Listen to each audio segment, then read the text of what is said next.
দামন নামের একটি গ্রামে বাস করত এক গরিব চাষি। সে ছিল অতি দিনহীন, অতি অভাবী। দিনরাত খেটে খেটে কোনো রকমে সংসার চলত তার, কিন্তু জীবনে যেন কখনো সুখের মুখ দেখেনি। কখনো চুলায় আগুন জ্বলে না, কখনো দিন কেটে যায় এক মুঠো খাবার ছাড়াই। তার স্ত্রী সন্তানরা ক্ষুধায় কাতর হয়ে কান্না করত, আর সেই অসহায় চাষি তাদের দেখেও কিছুই করতে পারত না। একদিন এমন হলো, ঘরে এক টুকরো খাবারও নেই। ক্ষুধার জ্বালায় চাষির বুক যেন জ্বলছিল। পেটে আগুন ধরার মতো অবস্থা তৈরি হলো। অসহ্য কষ্টে সে ঘর থেকে বের হলো খাবারের উদ্দেশ্যে। চাষি যখন এদিক ওদিক ঘুরছিল, হঠাৎ তার চোখ পড়ল এক লোকের ওপর। লোকটি ছিল এক গাছের নিচে বসা, সামনে সাজানো সুস্বাদু অনেক খাবার। সে বড়ই আনন্দ করে খাচ্ছিল। ক্ষুধায় কাতর চাষি আর সহ্য করতে পারল না, দৌড়ে গিয়ে কাতর স্বরে বলল, ভাই, আমি খুব ক্ষুধার্ত, দয়া করে আমাকে একটু খাবার দিন। কিন্তু লোকটি ছিল বড়ই চালাক এবং চতুর। সে বলল, আমার কাছে তেমন কিছু নেই, তবে একটি ডিম আছে, সিদ্ধ ডিম। চাইলে তোমাকে আমি এই সিদ্ধ ডিমটি দিতে পারি, তবে শর্ত আছে। 1 বছর পর তুমি সুদে আসলে এই ডিমের দাম পরিশোধ করে দেবে। ক্ষুধার তীব্র যন্ত্রণায় চাষি কিছু ভেবে দেখল না, বরং সে ভাবল, একটা ডিমের দাম আর কতই হবে। এখন আমার পেটে অনেক ক্ষুধা, তো আমি এখন ডিমটা খেয়ে নেই, পরে আমি তার দাম পরিশোধ করে দেব। তাই চোখ মুখ বুজে রাজি হয়ে গেল। চাষি ডিমটা নিয়ে খেয়ে ফেলল, আর সেই মুহূর্তে যেন তার দেহে প্রাণ ফিরে পেল। 1 বছর পরের ঘটনা। সময় দ্রুত চলে গেল। 1 বছর পর সেই চালাক লোকটি হাজির হলো চাষির বাড়িতে। এবার সে একা এলো না, সাথে নিয়ে এলো গ্রামের অসংখ্য মানুষ। লোকটি সবাইকে সামনে রেখে চাষির বিরুদ্ধে অভিযোগ তুলল। সে বলল, এই চাষি 1 বছর আগে আমার কাছ থেকে একটি ডিম নিয়েছিল। শর্ত ছিল 1 বছর পর সুদে আসলে এই ডিমের দামটি পরিশোধ করবে। কিন্তু 1 বছরের মধ্যে সেই ডিম থেকে একটি বাচ্চা হতো। সেই বাচ্চা বড় হয়ে 6 মাসের মাথায় 20টি ডিম দিত। সেই 20টি ডিম থেকে আবার 20টি বাচ্চা জন্মতো। সেই প্রতিটি বাচ্চা আবার 20টি করে ডিম দিত। এইভাবে হিসাব করলে আমার অন্তত 440টি মুরগি পাওনা হয়। তাই আজ আমি আমার পাওনা চাই। আমি এই চাষির কাছে যেই পাওনা পাই, আমি সবগুলো আমি এখনই ফেরত চাই। লোকটির এই অদ্ভুত হিসাব শুনে সবাই হতবাক হয়ে গেল।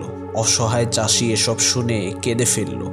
সে মিনতি করে বলল, ভাই, আমি গরিব মানুষ, আমার তো এত কিছু দেওয়ার সামর্থ্য নেই, দয়া করে আমাকে মাফ করে দিন। কিন্তু চতুর লোকটি একটুও দয়া করল না, বরং সে সোজা দৌড়ে গেল হযরত দাউদ আলাইহিসসালামের দরবারে। দাউদ আলাইহিসসালামের কাছে গিয়ে সেখানে দাউদ আলাইহিসসালামের কাছে বিচার দিল, এবং এই ঘটনাটি সুন্দর করে সেই চতুর লোকটি দাউদ আলাইহিসসালামের কাছে বলল। দাউদ আলাইহিসসালামের দরবারে বিচার শুরু হলো। চাষি স্বীকার করলো যে সে ডিম খেয়েছিল এবং তার শর্তও মেনে নিয়েছিল। দাউদ আলাইহিসসালাম তখন রায় দিলেন, শর্তে তুমি রাজি ছিলে, তাই তোমাকে সুদে আসলে ডিমের মূল্য পরিশোধ করতেই হবে।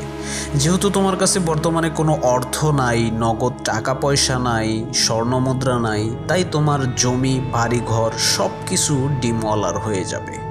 এই রায় শুনে গরিব চাষির বুক ভেঙে গেল এবং সে হাউমাউ করে কান্না করতে লাগলো।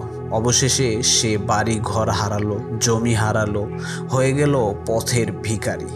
কয়েকদিন পরের ঘটনা। হযরত সুলাইমান আলাইহিসসালাম কোথাও যাচ্ছিলেন। পথে তিনি দেখলেন এক দরিদ্র মানুষ ক্ষুধার যন্ত্রণায় ছটফট করতে করতে অজ্ঞান হয়ে রাস্তায় পড়ে আছে।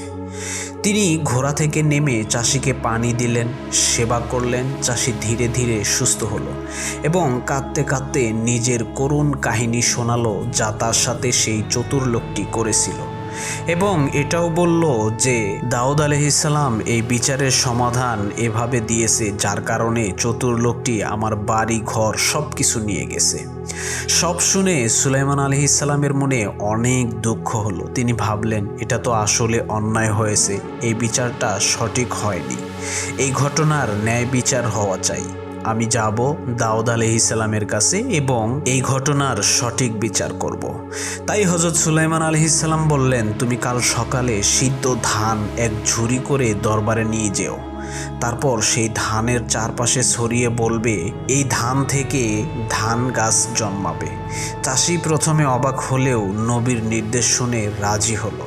পরদিন চাষি দরবারে হাজির হলো, সবার সামনে সিদ্ধ ধান ছড়িয়ে দিতে লাগলো।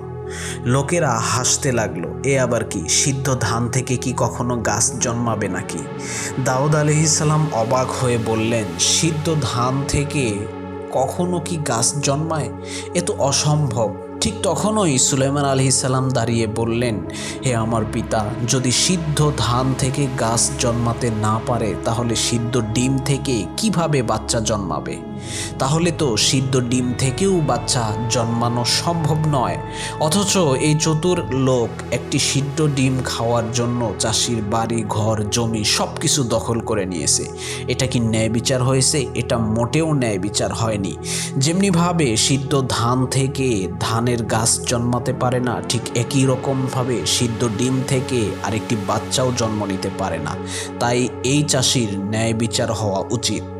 সুলাইমান আলাইহিসসালামের যুক্তি শুনে দরবার স্তব্ধ হয়ে গেল। সবার চোখে বিস্ময় ও প্রশংসা। দাউদ আলাইহিসসালাম বললেন, নিশ্চয় তুমি সঠিক কথা বলছো। এভাবে প্রতারণা করে কারো সম্পদ নেওয়া অন্যায়। তিনি ডিমওয়ালাকে আদেশ দিলেন, চাষির জমি, বাড়িঘর সব কিছু ফেরত দিতে হবে। গরিব চাষি অনেক খুশি হলো এবং খুশিতে কান্না করে দিল। সে আবার নিজের ঘরে ফিরল। আর সুলাইমান আলাইহিসসালামের ন্যায় বিচার ও প্রজ্ঞার কথা সারা গ্রামে ছড়িয়ে পড়ল। প্রিয় দর্শক, এই ঘটনা থেকে আমরা কয়েকটি শিক্ষা পাই। 1 নাম্বার, লোভ মানুষকে ধ্বংসের পথে ঠেলে দেয়। 2 নাম্বার, প্রতারণা করে কখনো স্থায়ী সুখ লাভ করা যায় না। 3 নাম্বার, ন্যায় বিচার প্রতিষ্ঠা করা আল্লাহর প্রিয় বান্দাদের অন্যতম গুণ। 4 নাম্বার, আল্লাহ যার পাশে থাকেন তাকে কেউ ধ্বংস করতে পারে না। প্রিয় বন্ধুরা, এই বিষয়গুলো মাথায় রেখে দুনিয়াতে আমাদেরকে চলতে হবে। আমি আপনাদেরকে বেশি বেশি করে ইসলামিক সুন্দর ঘটনাগুলো বলার চেষ্টা করে থাকি। আপনার যদি এই সমস্ত ঘটনা শুনতে ভালো লাগে তাহলে অবশ্যই আপনি আমাদের চ্যানেলটি সাবস্ক্রাইব করে রাখবেন আর আপনার ঘটনাটি কেমন লাগলো সেটি কমেন্টে জানিয়ে দেবেন।